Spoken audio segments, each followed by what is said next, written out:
Bismillahirrahmanirrahim. Assalamu alaikum. This is Amanullah. You're watching my YouTube channel Dr. Aman's video. Today we are going to discuss about the collection of capillary blood specimen. अब जैसा कि आप सारे लोग जानते हैं कि ब्लड जो है it is a most frequent or a most common specimen received to the clinical laboratories for the measurement or diagnosis of different target analyte. वीवर आपको ये भी पता होगा कि ह्यूमन बॉडी में 3 टाइप्स ऑफ ब्लड होता है या ब्लड जो है वो 3 टाइप्स ऑफ नेचर जो है एक्वायर करता है इनसाइड द ह्यूमन बॉडी।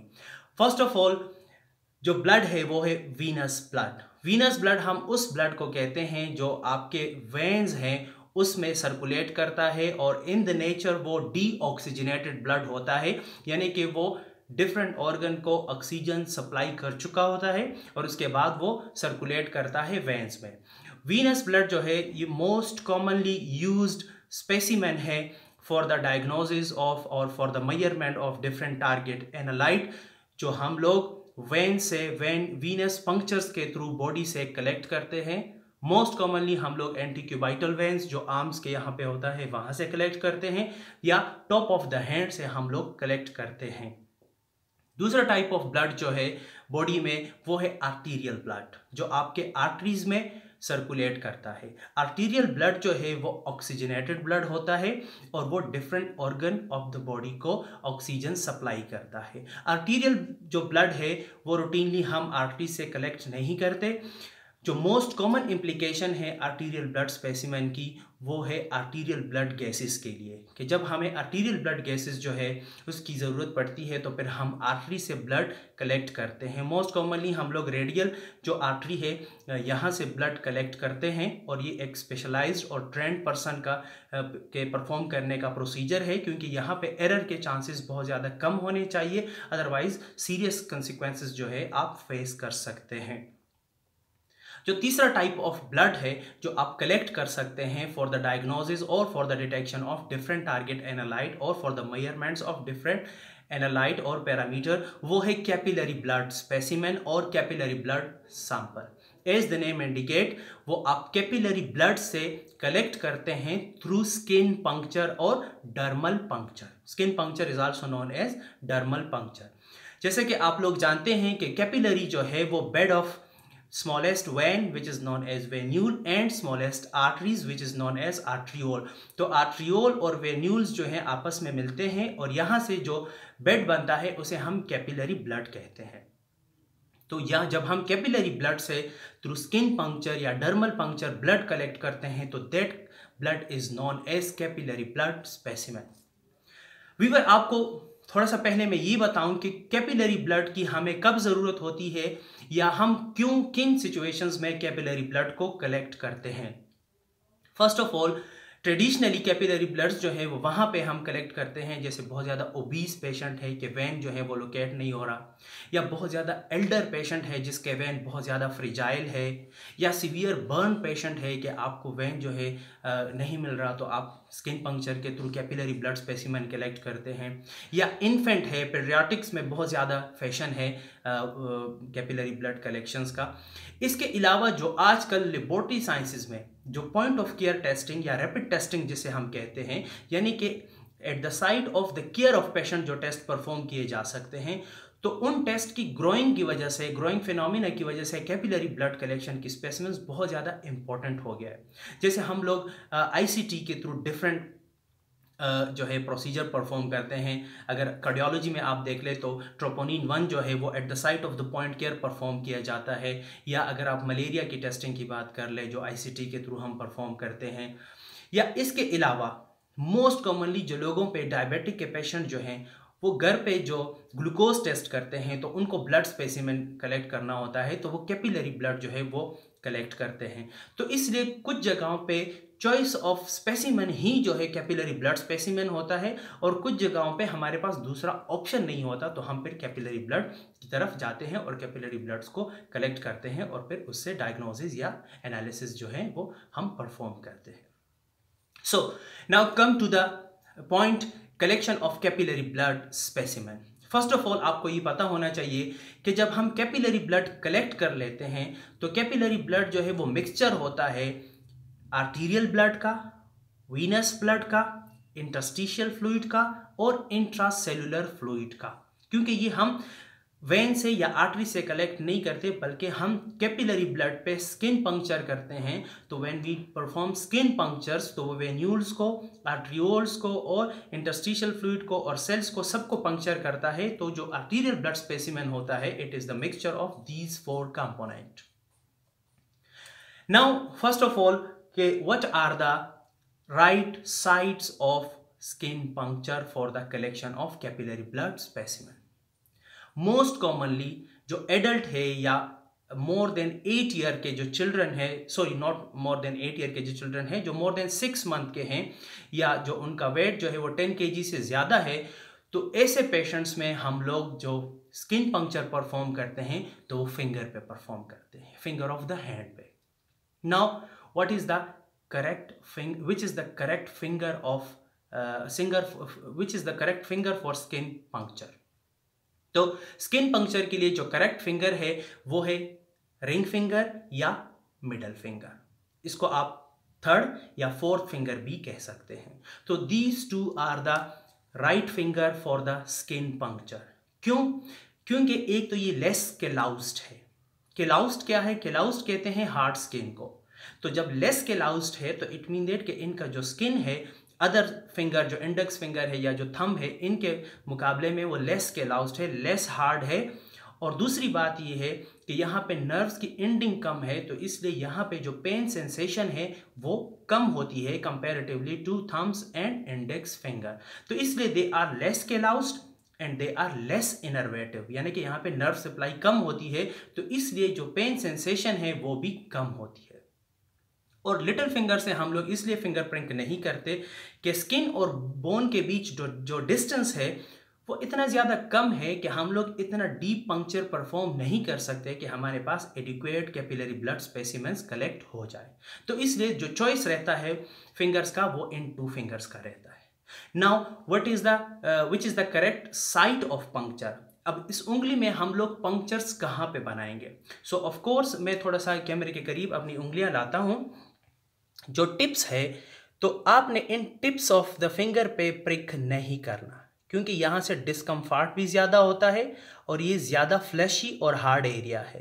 तो आप जो पंक्चर परफॉर्म करेंगे, तो जिस तरह मैंने ये जो एरियाज कोट किए हैं, ये तो ऑफ द सेंटर, आप सेंटर से थोड़ा सा यहाँ आएंगे और ये आप देखें तो यहाँ पे आप जो है प्रिक कर सकते हैं। इसी तरह दोनों साइड्स पे, इस पे भी आप देख लें तो यहाँ और यहाँ। So these are the right sides of puncture on the fingers. तो आप टिप्स पे नहीं करेंगे, टिप से थोड़ा सा साइड पे आके यहाँ पे पंक्चर करेंगे। तीसरी चीज ये है कि करेक्ट साइज ऑफ लैंसेट, कि आपने कितना डीप पंक्चर करना है। जो रिकमेंडेशन है 8 ईयर से अबव के ऑनवर्ड जितने भी एज के लोग हैं, तो उनके लिए रिकमेंडेशन ये है कि या तो आप 2.2 mm का पंक्चर परफॉर्म कर ले। मैक्सिमम जो रिपोर्टेड है या जो आप कर सकते हैं वो 2.4 mm यानी कि 2.4 मिलीमीटर डीप पंक्चर जो है वो आप परफॉर्म कर सकते हैं। इससे ज़्यादा डीप आप परफॉर्म नहीं करेंगे और इससे कम भी आप परफॉर्म नहीं करेंगे, फिर आपके पास एडिक्वेट फ्लो ऑफ ब्लड नहीं आएगा। और अगर आप इससे डीप परफॉर्म करेंगे तो फिर वो कोगुलेशन नहीं होगी, ज़्यादा टाइम के लिए ब्लड फ्लो होगा और पेशेंट पे आप अननेसेसरी डैमेज कॉज करेंगे। तो ये करेक्ट लैंसेट है 8 साल से अबव के लोगों के लिए। अब अगर जो इन्फेंट है, नॉट इन्फेंट है, यानी कि जो 6 माह से बड़ा है या जिसका वेट जो है वो भी 10 kg से ज़्यादा है लेकिन 8 साल से छोटा है, तो वहाँ पे आप करेक्ट लैंसेट जो लेंगे वो 1.5 मिलीमीटर का लेंगे। 1.5 मिलीमीटर से ज़्यादा आप नहीं कर रहे, वरना आप बोन को नुकसान दे सकते हैं। ठीक है, तो ये फिंगर है। एक चीज़ मैं आपको और वीवर डिस्कस करूँगा जो बहुत ज़्यादा मैटर करता है, वो है position of the Lancet. Let's suppose कि ये लेंसेट है, आप गौर से देखें, इस टाइप का लेंसेट होता है, लेकिन आजकल तो ऑटोमेशन आई है, तो रिट्रैक्टेबल लेंसेट भी होते हैं जो डिवाइस में फिट होते हैं ऑटो। लेकिन अगर आपके पास वो नहीं है, मैं जस्ट क्लियर कर रहा हूँ, तो लेंसेट की पोजीशन बहुत ज़्यादा इम्पोर्टेंट होती है। ये जो आप व्यूअर गौर करें तो हर फिंगर्स पे फिंगर प्रिंट्स होती हैं जिसके ग्रूव्स बने होते हैं, यानी कि जिनके इस तरह के दायरे बने होते हैं। तो दायरों को जब आप गौर से देखें तो दायरे यूं मूव करते हैं, इस तरह, इस तरह।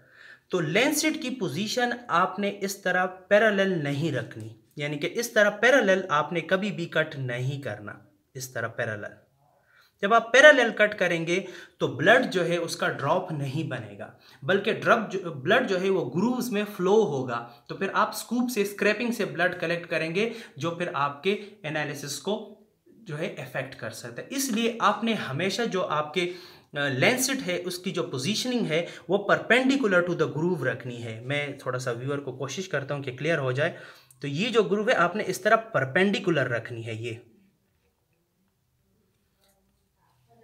इस तरह, ये परपेंडिकुलर, इस तरह आपने पैरेलल नहीं रखना।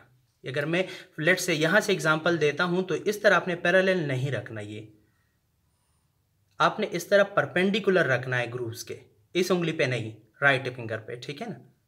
तो परपेंडिकुलर हम क्यों रखेंगे? परपेंडिकुलर हम इसलिए रखेंगे कि जब आप परपेंडिकुलर कट करते हैं तो ब्लड जो है उसका बीड बनता है, उसका ड्रॉप बनता है।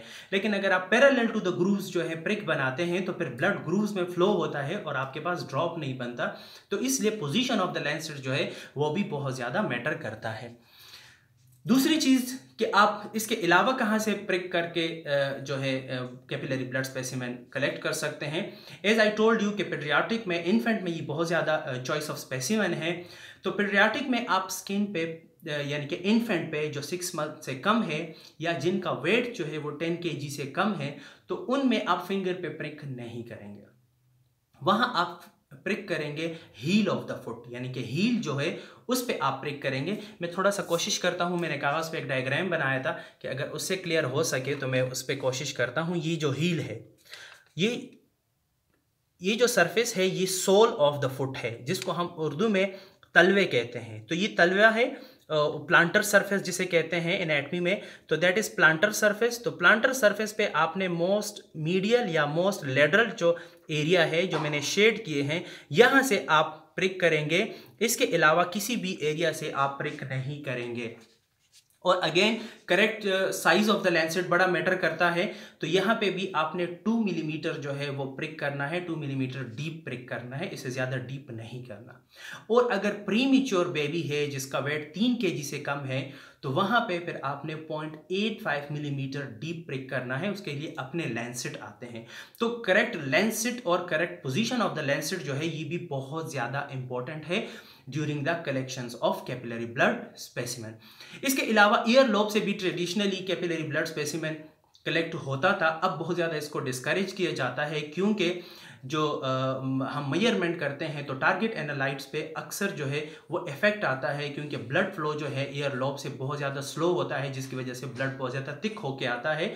तो यूजुअली जो हीमोग्लोबिन है या अदर हीमाटोलॉजिकल प्रोसीजर्स जो है उनकी कंसंट्रेशन बहुत ज़्यादा हाई आती है और प्लेटलेट की कंसंट्रेशन बहुत ज़्यादा कम आती है। तो इसलिए ईयर लॉब को यूजुअली अब डिस्करेज किया जाता है। फिंगर प्रिक से और हील प्रिक से आप जो है कैपिलरी ब्लड स्पेसिमेन को कलेक्ट कर सकते हैं। इसके अलावा अगर हील जो है या फिंगर जो है बहुत ज़्यादा कोल्ड है, तो वहाँ पे भी फिर ब्लड फ्लो नहीं होता, एडिक्वेट ब्लड फ्लो। तो प्रिक से पहले फिर आप जो है हल्का सा उसको वार्म कर सकते हैं। उसके लिए वार्मिंग डिवाइस भी आते हैं। अगर आपके पास वार्मिंग डिवाइस नहीं है तो अगर आप पानी से, गर्म पानी से या किसी गर्म कपड़े से वार्म करना चाहते हैं, तो फिर आपने ये एश्योर करना है कि 42 डिग्री सेंटीग्रेड से आपने अबव नहीं जाना, क्योंकि फिर आप उस स्किन को इंजर कर सकते हैं या डैमेज कर सकते हैं। तो इसका भी आपने ख्याल रखना है। दूसरी जो इंपॉर्टेंट चीज़ है जिसकी आपने केयर करनी है कि डू नॉट पुट प्रेशर। ये नहीं है कि अगर आप ब्लड स्पेसिमेन नहीं आ रहा तो आप जो है पुश कर रहे हैं और ज़बरदस्ती ब्लड निकाल रहे हैं। क्यों? क्योंकि अगर आप ज़बरदस्ती ब्लड निकाल रहे हैं तो उसके साथ आप इंटरस्टिशियल फ्लूइड, इंट्रासेलुलर फ्लूइड निकाल रहे हैं, जिसकी वजह से ब्लड जो आपका टारगेट एनालाइट है वो बहुत ज़्यादा, उसकी जो वैल्यूज़ है वो वेरी हो सकती है दोनों साइड्स पे। तो इसलिए आपने कभी भी टू मच प्रेशर उस पर अप्लाई नहीं करना। हल्का सा प्रेशर सिर्फ के पोजीशन मेंटेन हो जाए, और इसके अलावा आप जेंटली जो है फिंगर्स को इस तरह टुवर्ड्स द टिप्स मसाज कर सकते हैं, इस तरह, ठीक है ना, ये या इस तरह, ये आप टुवर्ड द टिप्स आप मसाज कर सकते हैं। लेकिन यहाँ भी आपने ये ख्याल रखना है कि आपने इस जॉइंट से पीछे मसाज नहीं करना, आपने यहाँ पे मसाज कर लेना है।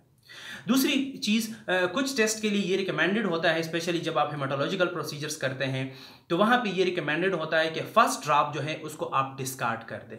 ठीक है, उसको आप डिस्कार्ड कर दें। उसको आप क्यों डिस्कार्ड करें? उसको आप इसलिए डिस्कार्ड कर दें कि उसमें इंटरस्टिशियल फ्लूइड और इंट्रासेलुलर फ्लूइड बहुत ज़्यादा होता है, तो इसलिए इंटरस्टिशियल फ्लूइड और इंट्रासेलुलर फ्लूइड्स के इफेक्ट को कम करने के लिए आप फर्स्ट ड्रॉप को डिस्कार्ड करते हैं और सेकंड ड्रॉप को फिर आप कलेक्ट करते हैं। लेकिन कुछ टेस्ट ऐसे भी हैं जहां पे फर्स्ट ड्रॉप को डिस्कार्ड करने की सिग्निफिकेंस इतनी नहीं होती, जैसे इन्फेक्शियस डिजीज़, अगर आप मलेरिया के लिए आईसीटी कर रहे हैं, ब्रोसीला के लिए कर रहे हैं और बहुत ज़्यादा डेंगू के लिए अगर आप आईसीटी मेथड से कर रहे हैं, तो वहाँ पर आपको अक्सर फर्स्ट ड्रॉप डिस्कार्ड करने की ज़रूरत नहीं पड़ती। और ऑफ कोर्स ये तो आपको पता होगा कि प्रिक करने से पहले आपने अच्छा सा डिसइंफेक्ट कर लेना है 70% अल्कोहल से, और फिर आप उसको या तो एयर ड्राई करें या फिर स्टेराइल गैस पीस से उसको जो है ड्राई कर लें, क्योंकि अल्कोहल जो है उसका वो आपके ब्लड एनालाइट, जो आपका टारगेट एनालाइट है, उसकी वैल्यूज़ को इफेक्ट कर सकता है, या आप जो प्रोबेबल प्रोसीजर करने जा रहे हैं उस प्रोसीजर को या उस एनालाइट की वैल्यूज़ को इफेक्ट कर सकता है। तो आपने इन सारी चीज़ों का ख्याल रख लेना है। आई होप कि कैपिलरी ब्लड स्पेसिमेन के बारे में ये मालूमात आपको अच्छी लगी होंगी। अगर आपको ये मालूमात अच्छी लगी है तो इस तरह की और वीडियोस के लिए हमारा चैनल सब्सक्राइब करना ना भूलिएगा और बेल आइकॉन को भी हिट करें ताकि हमारी नई वीडियोस की नोटिफिकेशन आपको बर वक्त मिलती रहे। Thank you so much for watching my YouTube channel. Fee Aman Allah.